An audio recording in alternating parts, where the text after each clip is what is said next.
Hello, hello, hello. We're on part 9, but I think this is the end. Oh, Mama, could this really be the end? I believe so. I did a sneak peek looking ahead,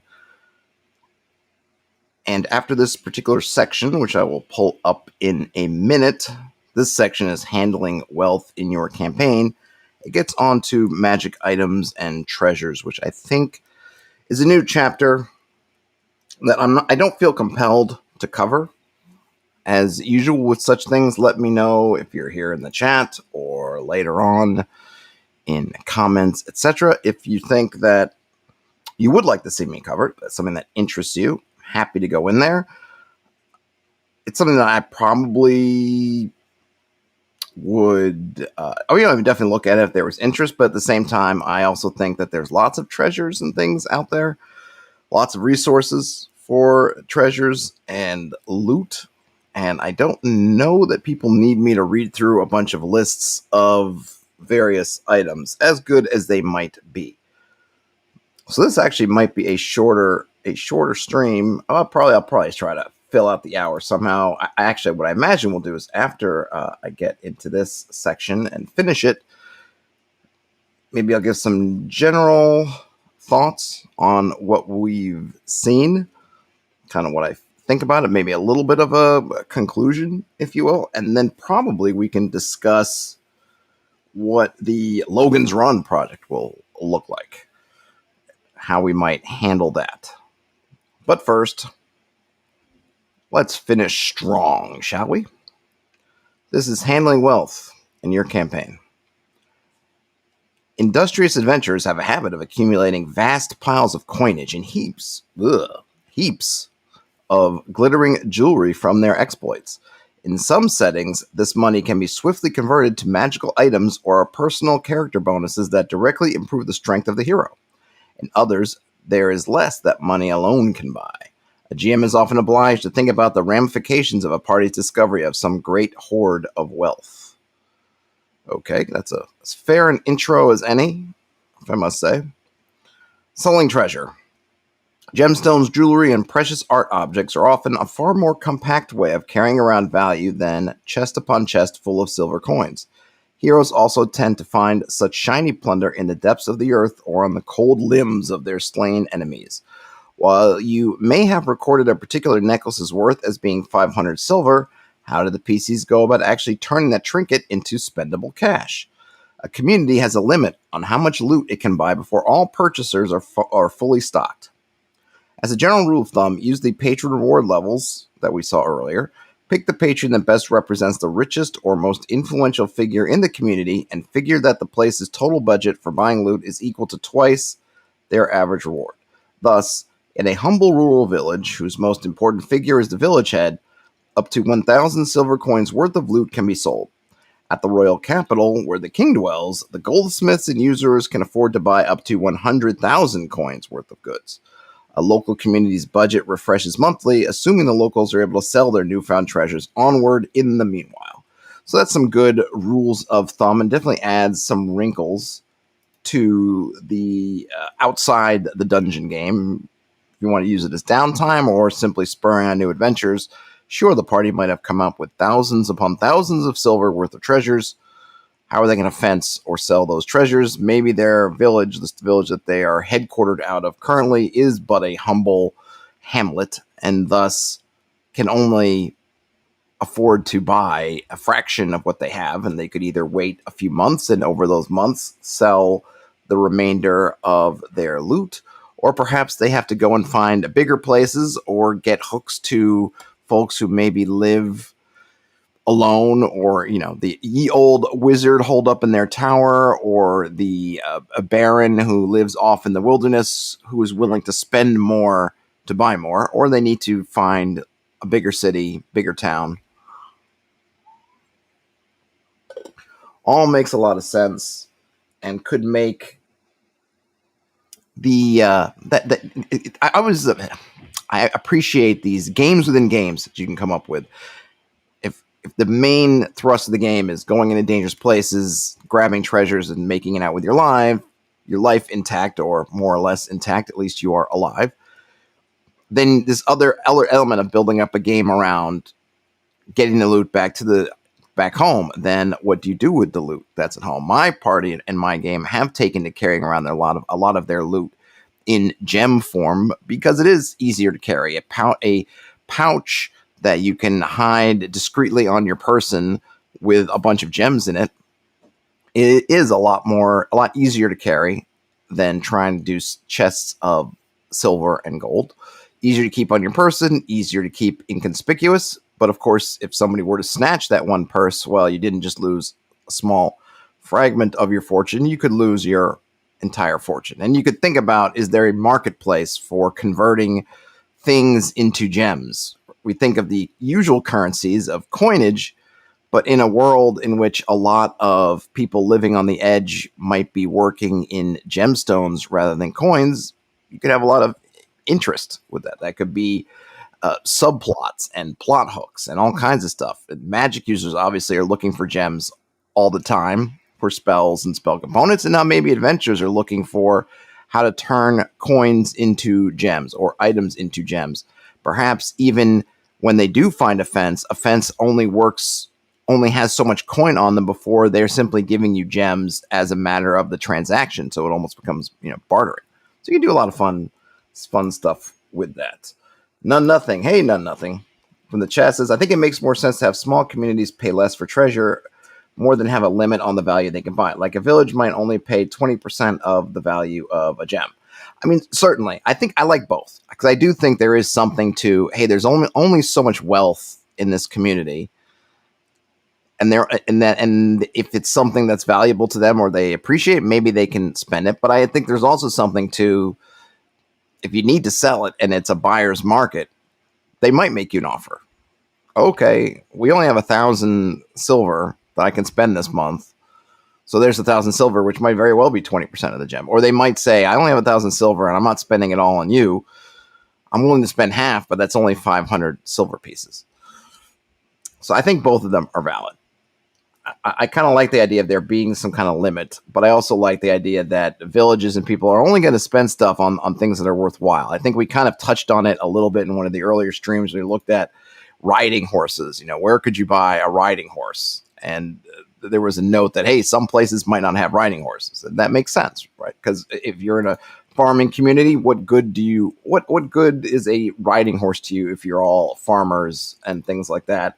Whereas if you go to the royal stables, you might not find a good rugged wagon pony in the royal stables. You're going to find a whole assortment of war horses and riding horses and coursers and all kinds of things. So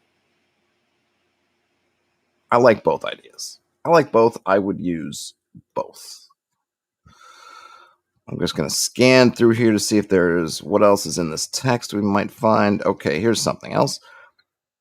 For convenience's sake, the sale value of loot is assumed to include a margin for local taxes, reseller profit, and other realistic but often tedious considerations. A group that enjoys the extra verisimilitude might have the local lord taking a tax of 10% or more of all adventuring profits within his territory in exchange for receiving the security of his courts and legal enforcers. While some lords are recklessly venal, most find no reason to pick fights with powerful adventurers by demanding more than a relatively modest due. And so basically, if you want to make it simple, then whatever price is settled for an object includes the local taxes, right? A tax of such and such percent on all purchases, the VAT included in the sale price. But if you want to play it out, if you want to put it in the party's responsibility to pay out those percentages, you can do that also. Taking the latter approach does allow for the party to try to flit in the gray area, right? How much are they declaring? How much of their wealth is declared versus what they might be trying to keep secret? And then, of course, if somebody finds out, or if the Lord just happens to think they have more than they really do, or of course, if the Lord believes rightly or wrongly that they are not valuing themselves fairly, you can have some fun with that as well. So you can add more detail into the mix and get into some of that stuff, but there is more bookkeeping and more math and calculators and whatnot, or you can opt for the simple approach, which just sort of hand waves and said, yes, the lords are taking their share, but we're just assuming that that's part of the price. Selling magical items is not normally practical without a full-fledged adventure revolving around the effort. Elixirs and calyxes might possibly find a buyer at their listed creation cost, but significant artifact sales will likely draw too much attention from greedy locals or worried rulers.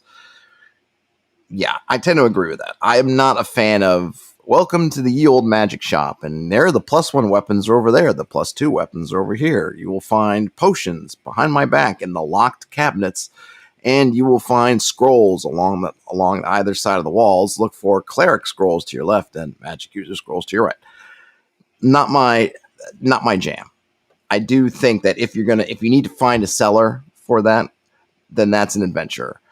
More likely, I think, what you can do with those things is that's where you can give a gift to a ruler. You want to impress a local lord, give them this famous sword that you got that's +1. It was in the tomb of some great ancient warrior. You don't need it anymore because you've got a +3 sword now, but it is still a valuable heirloom. You can go to court, present it, and earn favor, renown, however you want to track it that way. Or you can give it to one of your followers if you're doing some sort of domain type game in which you might have heirs and other people as part of your group. You might hold it for them as part of their heirlooms that you will hand down to your people in generations to come, something like that. I don't like the idea of just walking into town and finding and spending it. I've had to train my players away from coming into town. Where's the magic shop? Yeah, there's no magic shop. If you got lucky as to get some magic items, and they have a couple now, not too many, but a couple, you're either going to hold on to them, pass them around the party to those who most need them if you no longer need them, or really use it for something. Spending wealth. Having made their pile of silver, what do PCs do with it? There are several possible ways for heroes to enjoy their hard-won plunder, assuming that mischance or dire need doesn't quickly strip them of it. They can buy renown to support their personal projects or goals with prices that are listed later in the book. Throwing silver at a problem is usually helpful to some degree, and some major project could feasibly be accomplished just by buying certain properties or structures. It's probably true. They can support needy NPC allies. If their friends know the PCs are rich, they're likely to make requests for help. As a GM, try to avoid having every bit character crawl out of the woodwork to beg for a handout, but NPCs you know the players are fond of might speak up or discreetly draw attention to a way in which cash might solve some problem they are currently having. Yeah, and that's fair, right? It shouldn't be now suddenly every beggar knows you're rich and is just haunting the PCs, existing in their shadows to put their scrawny hands out every time. But it's a good way, especially if these are NPCs that might have helped the PCs or given them a helping hand when they were extremely low level and poor. Now the shoe is on the other foot. They come around maybe asking for a little handout, discreetly saying, hey, I could really use a new pony for my wagon, hint, hint, hint. They can buy gear or property, or they can also make alliances. Making alliances is a nice one. It's something that probably doesn't get used enough. We think of it in terms of you've done something for me in an adventure sense, but it can also just be, hey, if you give me enough money, I'll join you, or I will not hurt you or try to stop you when you try to do this thing. Giving gifts. And again, magic items are great things to make gifts. Oh, you want to get the local thieves guild on your side? Well, boy, if you give the chief of that local guild some magic thieves tools, that might be special, right? That might put you in their good graces. Too much money? Many GMs get nervous about giving their heroes too much wealth, quote unquote, for their current level or station. This isn't generally a major problem in Worlds Without Number because there's no easy way to turn cash into direct personal power, such as by buying magic items. Beyond a masterwork sword and a good warhorse, there's not much the extra silver can do to directly buff a PC. Nothing says, money could solve any problem. I, an experienced player, hire an assassin to kill an ogre in the party's way. Problem solved. New players at the table were blown away. I'm not averse to people flashing money around, and there are certainly stories from all through the game, but especially in OSR settings, right, of players hiring armies of mercs to go into modules. I'm thinking specifically of what's the Oh, what's the stupid module? The famous crazy one with Asarak the Lich. I'll remember it in a minute. Anyway, a Tomb of Horrors. Oh gosh, my brain.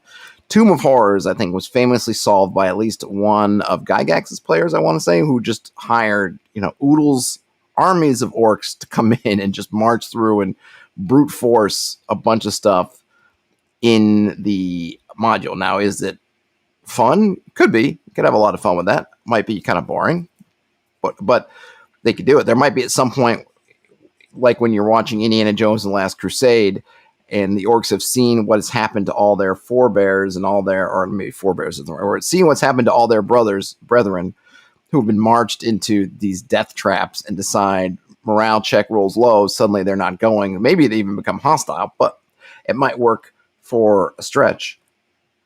I think hiring assassins, hiring hirelings, hiring all kinds of stuff can be fun. And I've talked about in other videos how many plot hooks and twists and turns you can get just by allowing that. I also agree with the book here that if you can't buy a bunch of magic items with your loot, then the loot becomes another puzzle. I mentioned already how my players really like carrying around gems because you start to get a large amount of wealth. And I will narrate if you come back to town with a pirate's chest full of coin, people are going to start to give you a little side eye, especially if the place is depressed economically. And even if it's not, people are going to take notice. Word is going to reach the wrong sort, and you might find yourself targeted. So you might need to unload that wealth, hide it, put it somewhere at least where you can guard it. Probably the local inn or wherever you're tending to stay is not the place. There might be, if you're in a high magic setting, maybe you've got a Gringotts type bank or something that you can throw your coin in and be relatively assured of its security.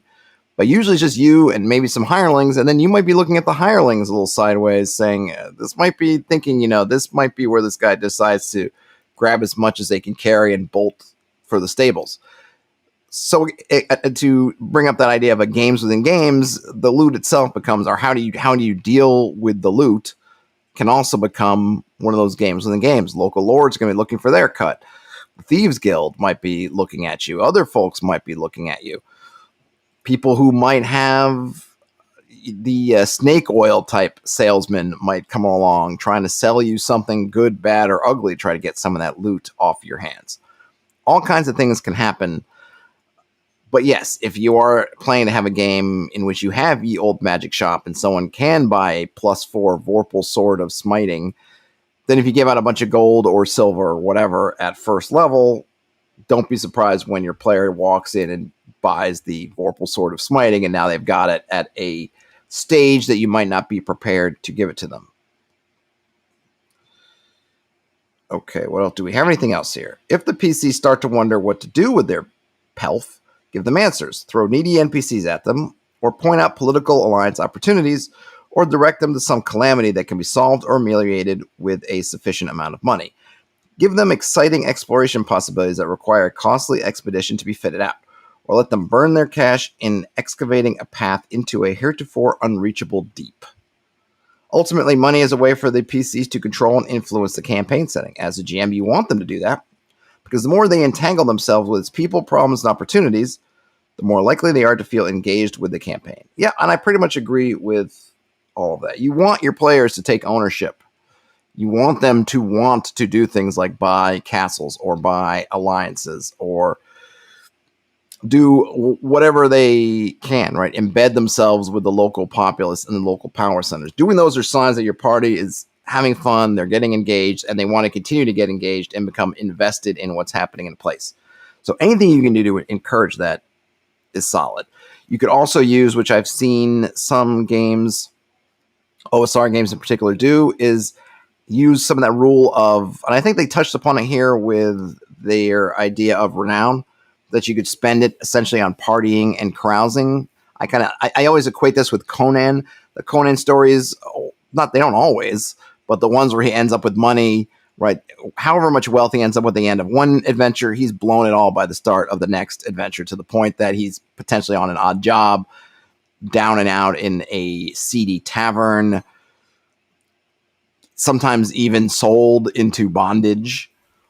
So you can use that sort of template for your parties as well. And like I said, some games, some systems, some mechanics have actually built in it saying if you want to score XP for loot, you actually have to spend it in some ways. Or if you want them to be able to invest it, you could use renown or something else to give them a way out. If, hey, they're not interested in doing these things, if they do blow it on buying everybody 8 rounds in the local inn, that has some benefit for them. It's not just they're throwing the money away. It's just giving them a different kind of investment. They're investing in their name, their goodwill among the people, and you can decide if you want to use some kind of currency like renown or inspiration or some other kind of currency to track it. You can, or you can just give them some kind of, okay, next time you ask for information, it's +2 to your rolls, or +4, or have advantage. Or next time you want to recruit hirelings from the local populace, they're going to remember the fact that you were blowing money and spending it all over the place. Thus, your reactions when you offer them employment are going to be higher in that town, and maybe even in a couple of towns nearby. So there's definitely angles. There's stuff you can do. And that's it. So, like I said at the start, if you missed that, I think I'm going to cut here as far as the book for now. It goes on to magic items and enchanted treasures. Let me see if I can zoom here. Let me go out of, just to make it easier for me. Come back to me. You can watch me instead of watching the PDF. I'm not sure which one's less exciting. I'm going to zoom up to the table of contents, but I think for this series, I mean, let's face it, I went 9, 9, 9, 9, the number 9, 9 streams going through this stuff. That's a lot. That's 9+ hours of coverage of this book, going through all of that. I ended up actually going through 2 chapters, or 2 sections, however they want to pronounce it. I'll just flip back so we can see here.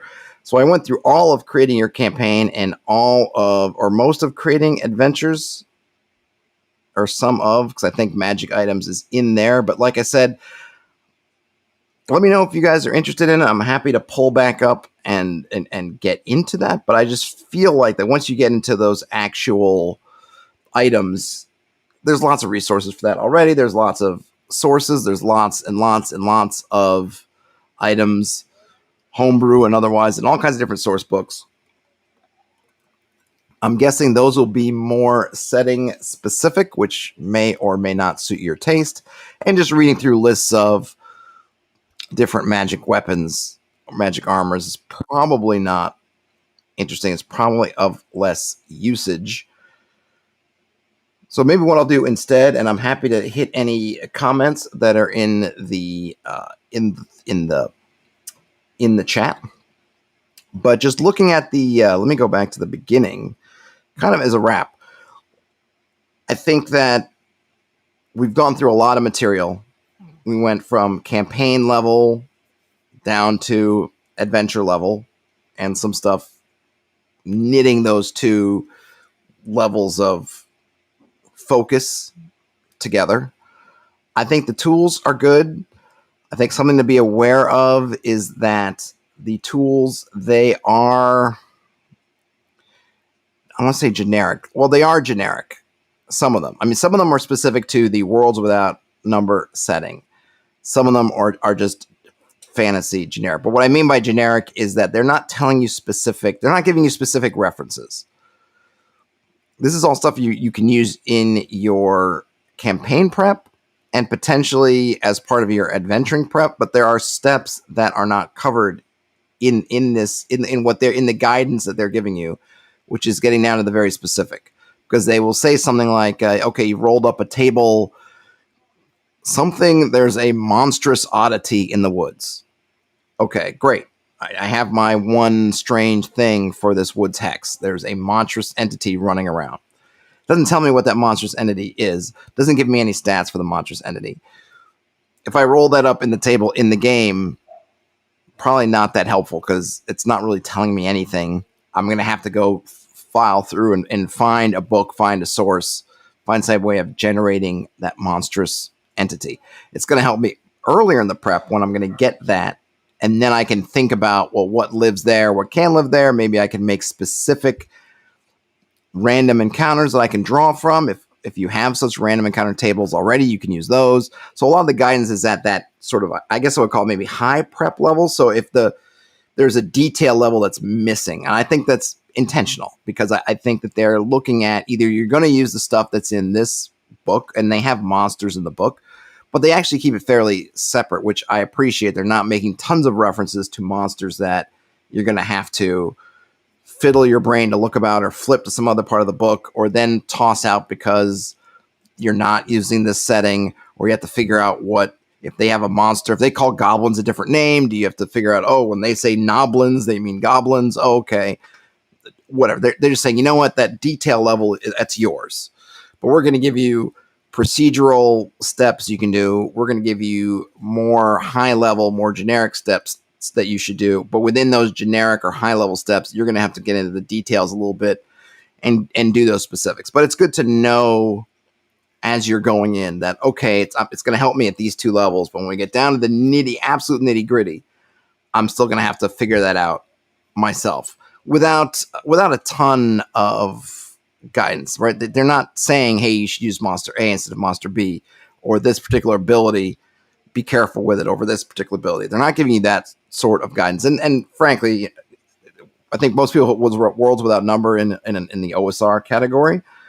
And in the OSR category, that stuff isn't as important. I mean, people don't usually, I've never seen guidance people say don't use poison here because this or that, or because it's deadly. You know, everyone just assumes, hey, everything's basically deadly, especially at low level. So just go with whatever it is. But just know that in the absolute details, that is still something that is, in a sense, beyond the scope of these tools to provide you. That's still yours. So does that affect how useful these tools are? Maybe, maybe not. It's going to depend a lot on where you are in your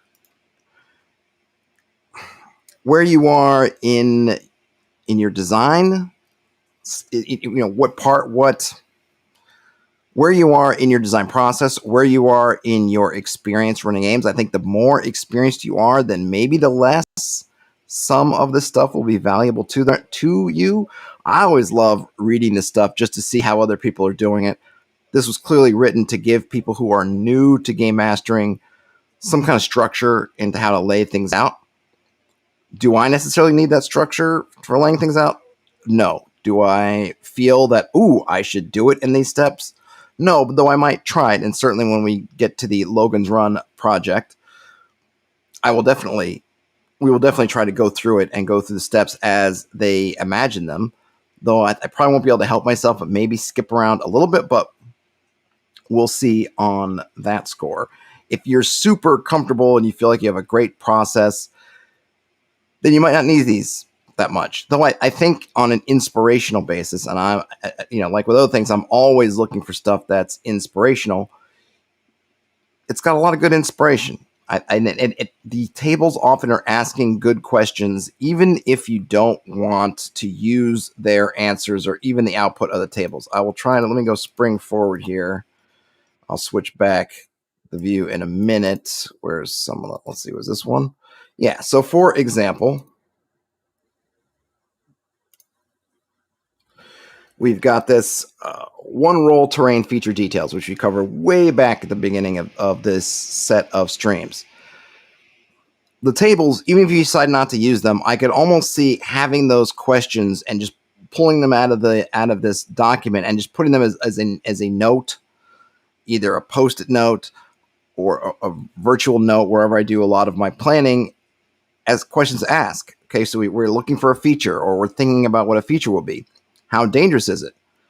What use is it? What event last happened there? How populated is it?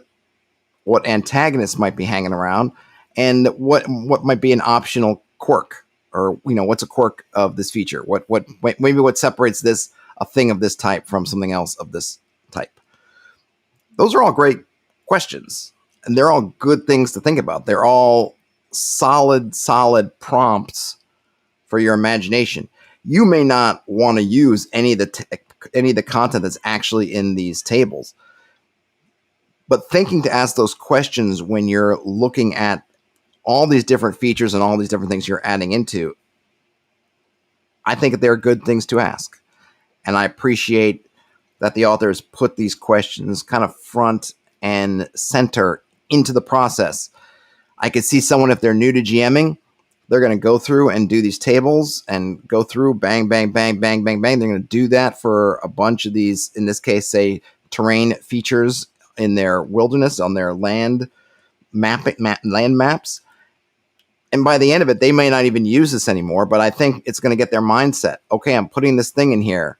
How dangerous is it? What use is it? What last happened here? Who lives here? What enemies are here? What's a quirk to set it off? I might have a bunch of ruins of certain types, or I might have maybe I'm going to have all these fallen towers that used to be powerful. Think, towers with Palantir type objects in them.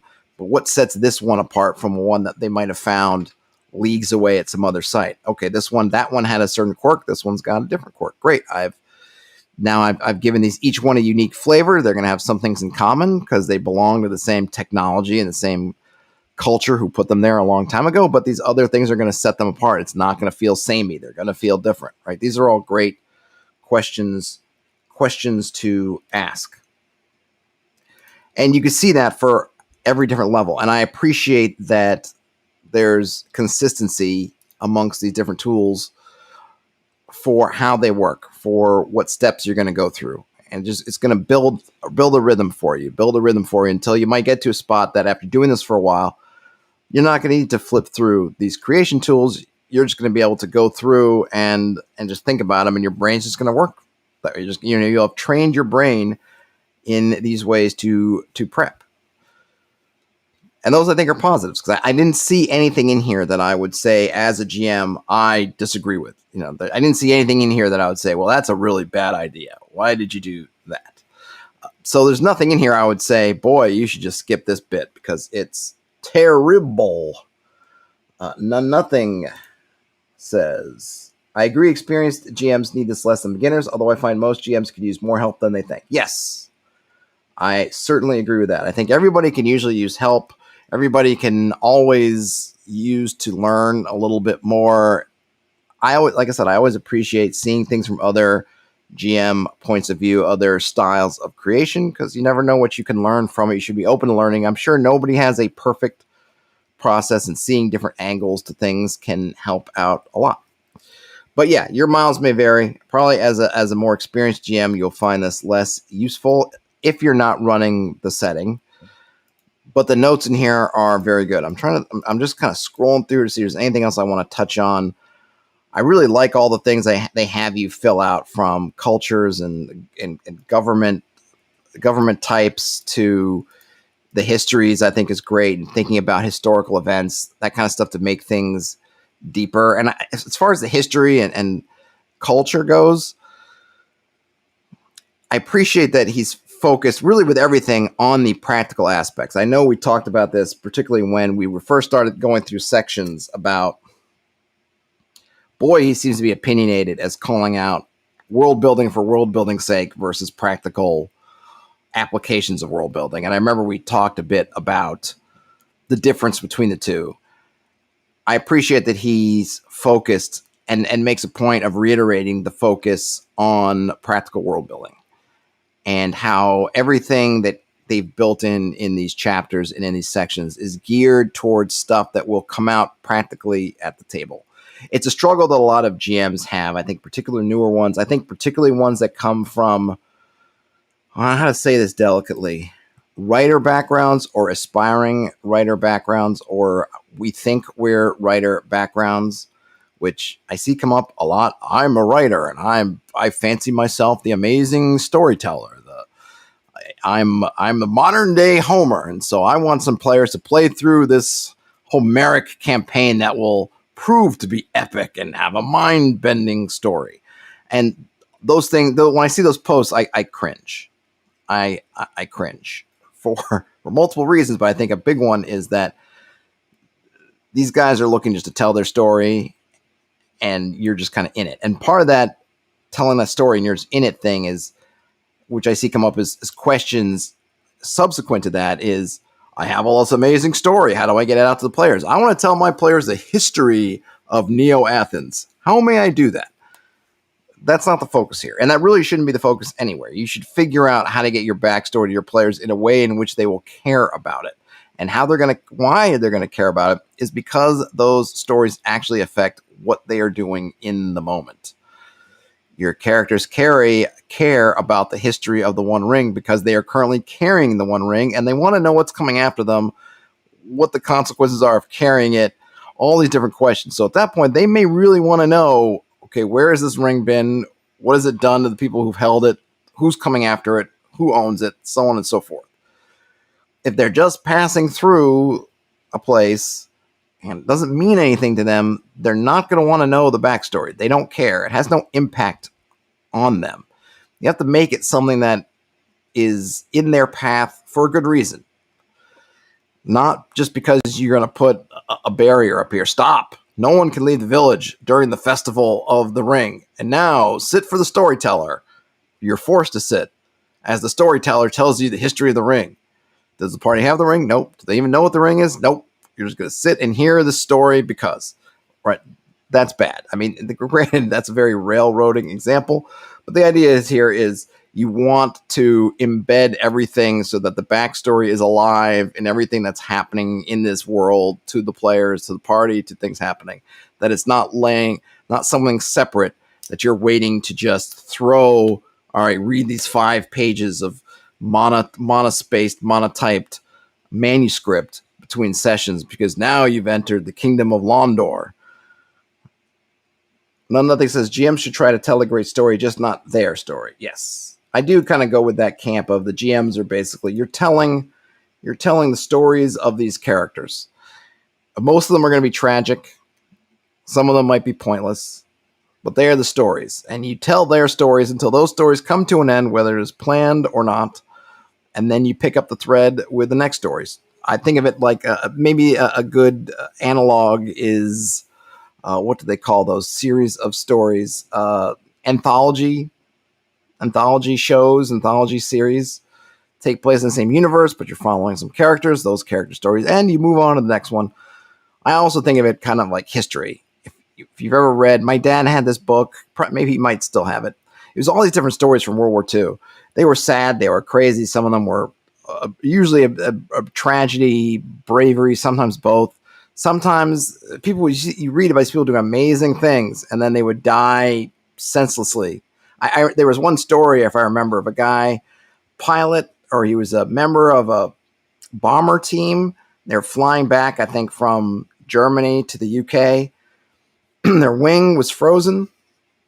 The flap was frozen, so he literally tied rope around himself and went out onto the wing. The bomber is flying. I mean, it's 20,000 feet. I don't know, however high it is. And the guy's out there on a line, hanging onto this wing, using their hammers so they can bang down the flap. And then the guy ended up dying at something like senseless the next day. Shot down and killed the next day. It's like, but that's kind of history. It's messy. People are going to do amazing things, and then they're going to die. And it's not always going to be a hero's death or dying with everything that they got. Sometimes they're going to do something amazing, and then, a spider's going to bite them the next session. They're going to fail their save versus poison, and they're dead, and they're gone. So I like to think of those two things together. Anthology stories plus history. But getting back to the original point, I like that you are pressed to make this stuff practical. I'm trying to think if there are any other highlights I want to go through. Again, I'm just kind of scrolling through here, right? Religion. I guess I'll pop it up so you can all see the scroll. Religion, right? I like that. The temple details are great. Malevolent cults, excellent. Placing ruins and points of interest. Location tagging. I think these are all communities. I mean, there's like I said, there's nothing I would say, this is objectionable or this is silly. It's all good. Let me go back and read what those EFCTPs. Yeah, I mean, if there's anything from a design standpoint, I think it's very well laid out for the most part. I think sometimes the tables don't tell you what to roll on them. Most of them you can kind of eyeball them, but there was a couple that I looked at, and I had to look at it 2 times to figure out, okay, I'm supposed to roll D6 3 times, or I'm supposed to roll something else. But for the most part, I think they're done in a very easy to read way. The text, I would say, might be small, at least in the PDF. It looks a little bit small to me. Maybe I would stand to bump it up a size or so. I don't have the printed one, so I can't look to see if that's just how small it is. Me, I got to wear glasses to kind of look at it without zooming in on the laptop screen so we can see the whole thing here in the chat. But that's just, it is what it is. What was I looking for? Oh, yeah, the EC. Where did they mention that? Oh, there it is. So they have these tags, and you have enemies, friends, complications, things, places. Oh, it was complications. Okay, complications is the one that was just, I couldn't remember the other day. I would have liked, as just another design note, just put these on these pages, because once you get in here, it's far enough away, as you can see by me scrolling through, that if I'm reading it and by the time I get here, I may not remember what these things stand for. I mean, you can kind of tell. I mean, I would say you could definitely tell when you read them. You get the gist of what they are. The only one that was throwing me for a loop the other day, I just couldn't remember, it was C. It's complications.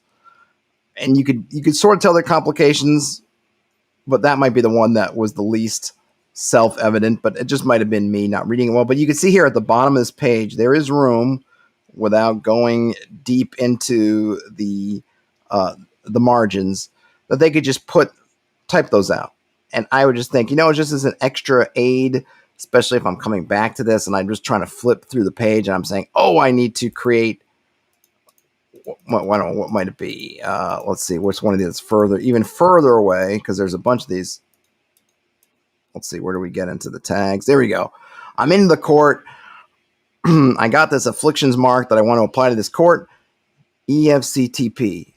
Well, I just think, man, just give me that little notation.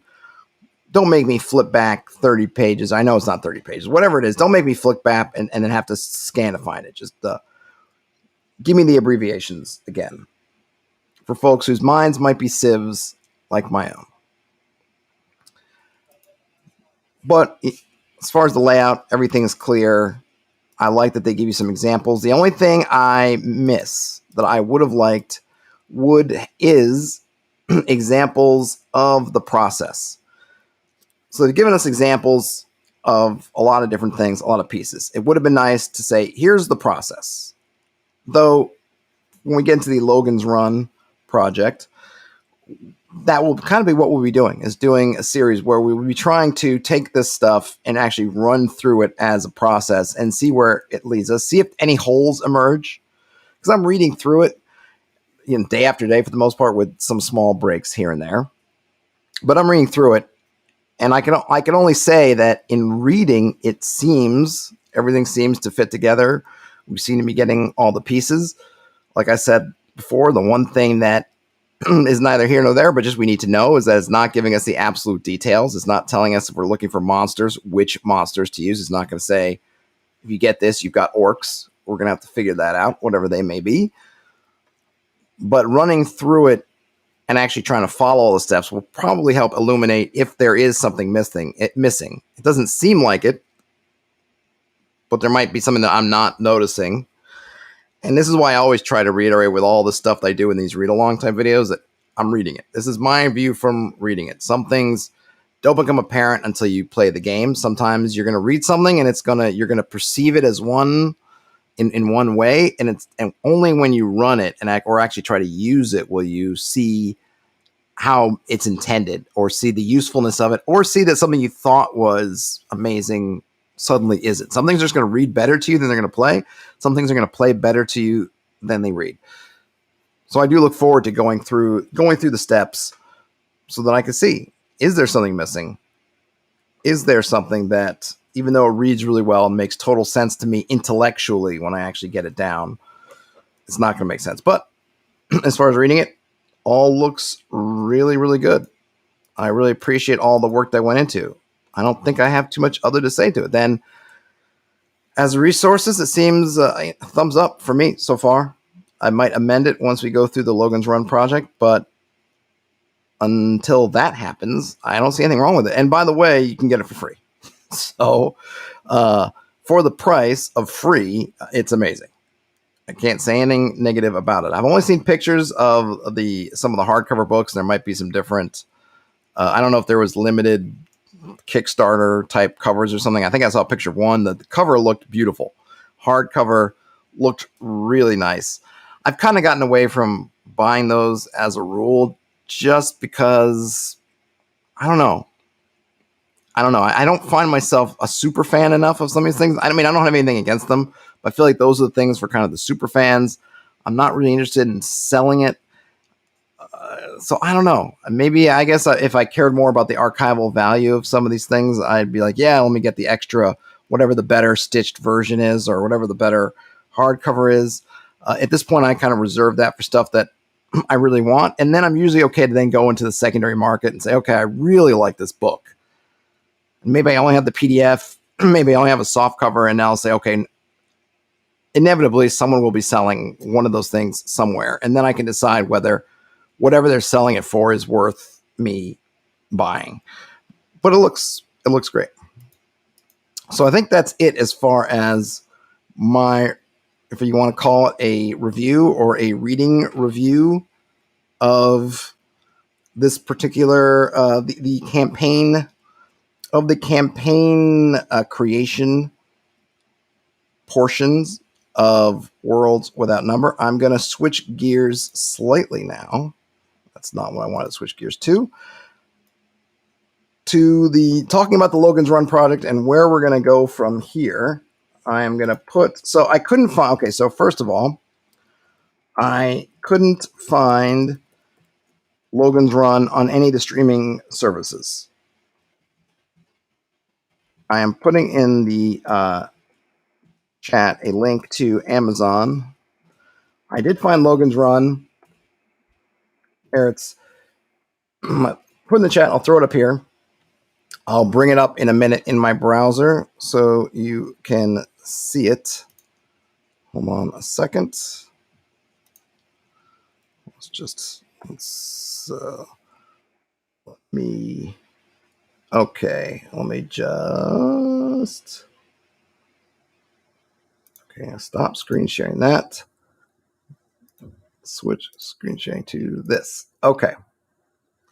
And now I will.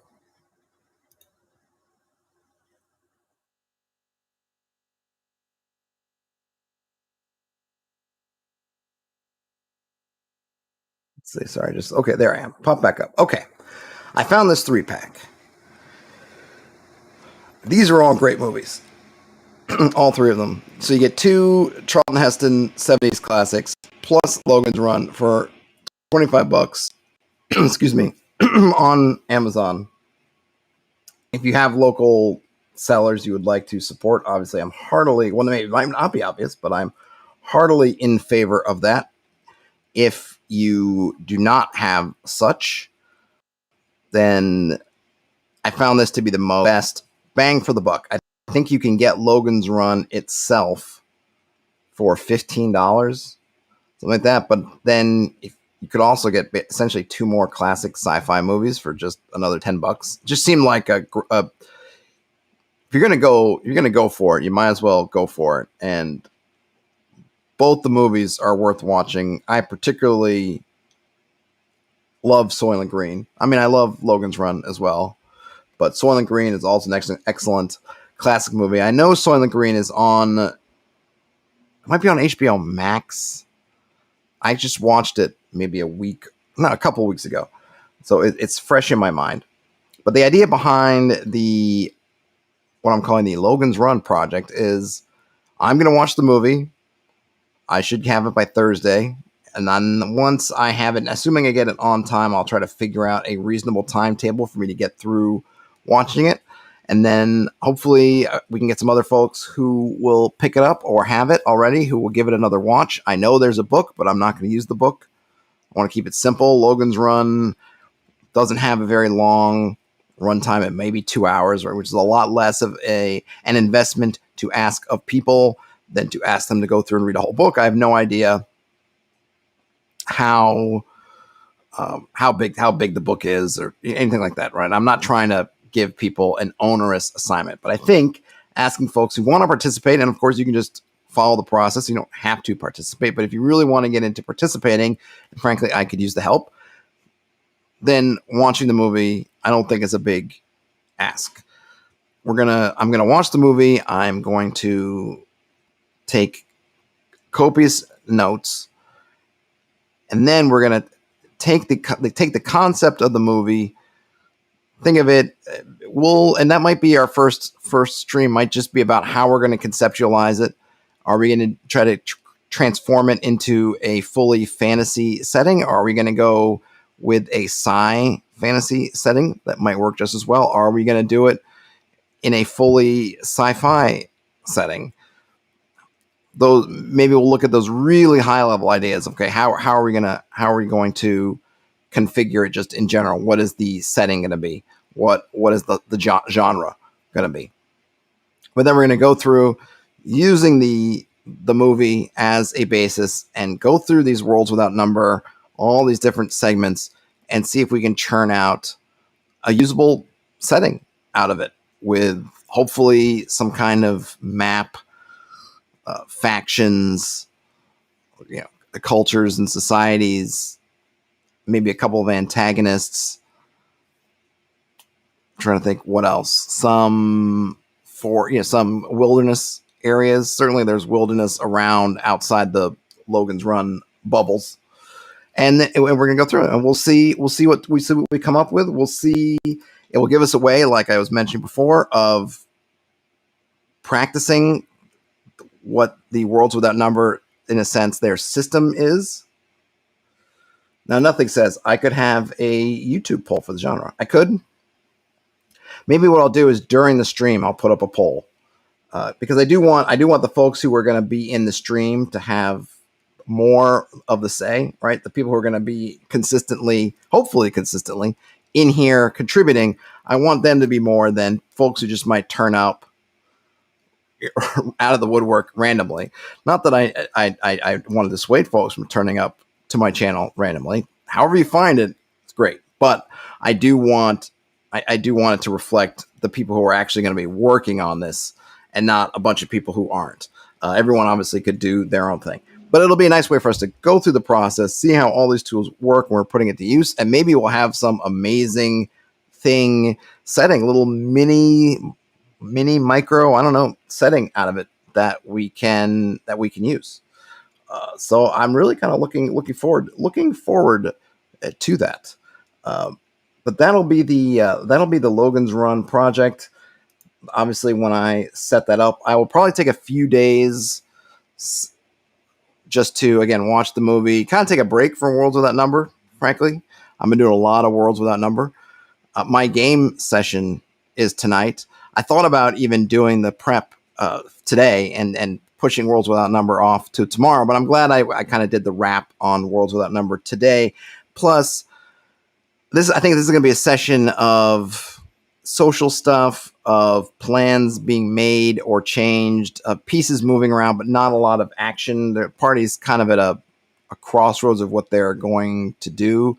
They'll still have sort of the aftermath that they'll want to inspect of the one player who kind of went rogue in the last session, got attacked, and then kind of carted the remains of one of their hirelings back, and then another body back, which of these wolf folk who attacked him. They'd been friendly before, but now at least these have attacked them, so there are questions there. So I think they're going to do a lot of investigative stuff, thinking of their options, maybe rethinking their options, rethinking their plans. So I don't think I have a lot that I actually have to prep. I think it's going to be a lot of them asking each other stuff, asking me stuff, and we probably won't get a whole lot of movement. But I will do a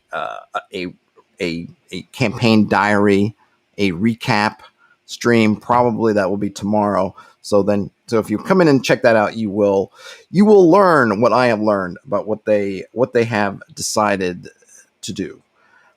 But I just thought, given that I don't have a lot to prep, I didn't think, boy, how am I going to talk an hour about not much?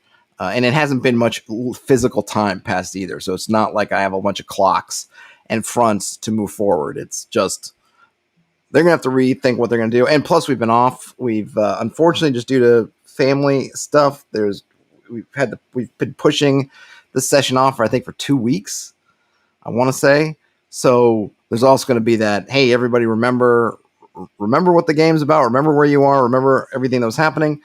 So I think it's going to be a slow game, but we'll see. I mean, they can always surprise me and decide to go do something rash, which would be fun too. But hard to prep for rashness. That stuff I haven't already prepped, basically. I don't think I have any other notes. Any other questions in the chat? I'm all ears. I'm all eyes.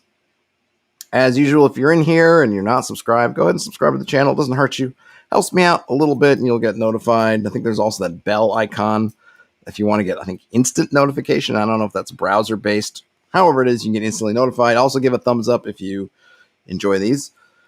But that's Worlds Without Number. Really looking forward to it. Like I said, next up, Logan's Run project. Sword Timber still ongoing. I have a couple of swords that I've written up, but I still have to typeset. I typeset them all myself using my meager InDesign and other sort of graphic design chops and tools to do. So sometimes that takes me a little bit to do, just finding how I want to lay it out, kind of thing. Those are, I know those are going members, channel members and patrons and other things only at the moment. At some point, I will be figuring out what to do with them. Terrence is creating all the art, which has been amazing. I think he shared some of the art in other places as well, but you can check that out. Stuff's been great. Really, really inspirational for me, giving me great ideas. The idea of Sword Timber is you get a prompt, and then I think it's originally for just drawing things. You're supposed to take the prompt. It's all about swords, draw them. I've been trying to come up with different abilities and things. I might do a video on the process of that because it's been kind of fun. I do think that I'm worried that the swords are going to feel a little samey after a while. Not that all their abilities are the same, but you will see the structure that I'm using will become apparent when you see them, 30 of them lined back to back to back to back to back. But that's probably true of any kind of system. But I think each one of them has their own flavor and their own situational usage and kind of who they are supposed to belong to, and trying to fit the what the powers are and everything kind of with who the sword's supposed to belong to and kind of what it was for, sort of thing. So that's been fun. So I might do a video on that. But at the end of the whole thing, we'll try to turn it into some kind of project to share more globally than just to patrons. But if you are intrigued enough that you want to see the couple of swords, 2 or 3 swords, 4 swords, 3 or 4 maybe that I've put out so far, I think 99 cents is the lower tier for the channel membership, which will at this point get you into everything. So you do have that. But that's all I've got. Worlds Without Number. I'm super glad that we made it through that whole thing. I'm so glad that folks stuck around. I always worry with these that they could end up being a little bit dry, too much, just table after table after table. But I think there's been a lot of great conversation. And hopefully I've given people a real taste. I mean, after 9 hours worth of these streams, if you haven't decided whether you think this book will be worth it for you or not, then I'm not sure what to tell you. I mean, and there's other read-throughs besides mine, other folks looking at it. So hopefully this was helpful to help you come to a decision if you want to add this to your physical or digital library, at least in my case, in terms of how it stacks up. If you want help or need help planning campaigns. But I think that's all I've got, folks. Any last comments before I shut her down for the day? Anything? No, nothing. You're the only one in here chatting with me today, so I'm counting on you to have a comment or not. But it's okay if not.